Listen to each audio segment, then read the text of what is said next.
So before James' time, that was some time ago, we had a business, profitable business, operating.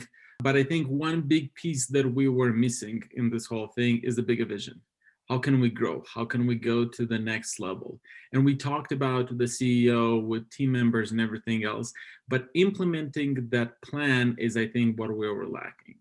We were hoping that things will grow. We were trying different things, but we didn't have a structure going forward. As a CFO, honestly, my involvement before James was more numbers oriented.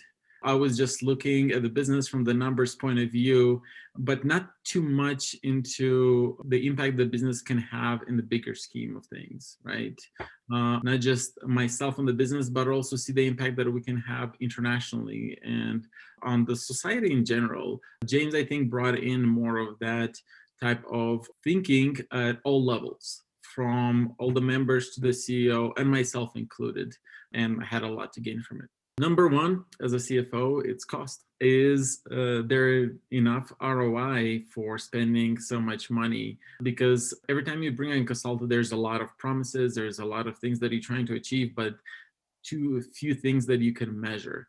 So at in the beginning is it worth it?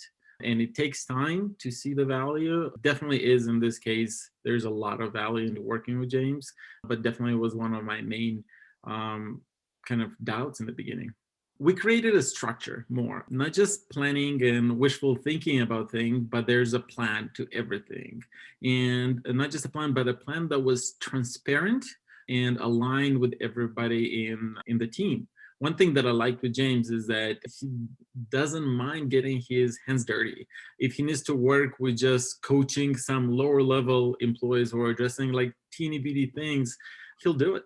I think it helped me kind of think bigger, but at the same time, again, I'm going to repeat what I said earlier, and that's in order to achieve big things, you got to think big as well. And not just that, but get everybody aligned and thinking that, not just, hey, from the numbers point of view, just today and tomorrow, but what can we be in 1 year, and 3 years, and 5 years? That's a very hard exercise to have. And being able to open my mind to that, I think, was one of the biggest kind of achievements during this time that we worked with James.